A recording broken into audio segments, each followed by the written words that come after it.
साम पावलान रोमांगरां बरयल्या पत्रांतले वासाप इतले सकड आमच्या दोळ्या हुजीर आसतना आनीक आमी कितें म्हूण येत? जर देव आमचे पक्षेन आसा तर आमचे विरोध रावतलो कोण आसा? आपल्याक आशा पुताक सयत बाकी दवरिनासता आमचो मेस्त पासो ताका सोडून दिल्लो देव आपल्या पुताच्या ह्या धेन्या सवय हेर सगळे आमकां दिनासतना कसो रावात? देवान विंचलेल्या विरोध फिर्याद हाडतलो कोण? ती नितीवंत म्हूण देवच फैसल दिता. तर तांकां गुन्यांवकार करूंक कोणाक तांकात?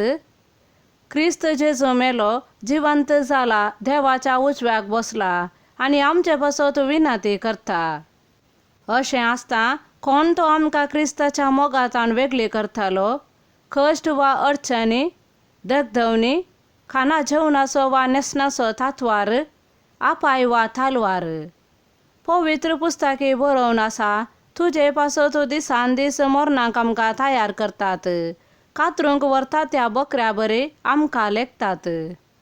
जाल्यार ह्या सर्वांती जाणें आमचो मोग केला ताचे मारिफात आमी संपूर्ण जैत जोडता.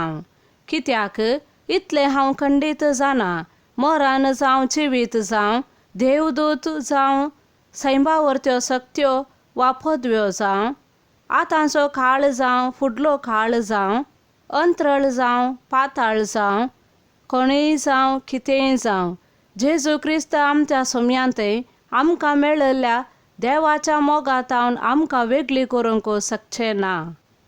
देवाचे उतार हे. सा लुका प्रमाणे जेजू क्रिस्ताचे शुभवार्ता. तेच घडये थोड्या फरिसेवांनी जेजूसाशे येवन म्हळें, हांगासो तूं भायर सरून वच, कित्याक हेरोद तुका जिवीशी मारूंक सोदता. जेजून तांकां जाप दिली, वचा आनी त्या कोल्याक अशें सांगा, पळय, आज आनी फाल्यां हांव देंवसार सोडयतां आनी पिडाशिडा घुवन करतां, पूण तिसऱ्या दिसा हांव म्हजो शेवट जोडटलो. तरी पूण आज फाल्यां आनी पोरवां म्हजे वाटेन हांवें सलत रावूं जाय, कित्याक एक प्रवाद्यान जेरुसलेमा भायर मरूंक जायना. ये जेरुसलेमा, जेरुसलेमा, प्रवाद्यांक तो जिवीशी मारताय आनी देवान धाडलेल्या दुतांक फातरायताय. एक कोंबी आपल्या पिलांक पाकाट्या भितर एकठांय करता तशें तुज्या भुरग्यां बाळांक एकठांय करूंक कितलेशे फावटी हांव आशेलो, पूण तुवें म्हाका सोडलें नाय. पळय तुजें देवाळ, देवान तें सांडलां. हांव तुमकां सांगतां, सर्वेस्पराचे नांव येता तो सदैव, म्हूण तुमी म्हणसर ह्या फुडां तुमी म्हाका पळोवची नात. देवाचे उतार हे.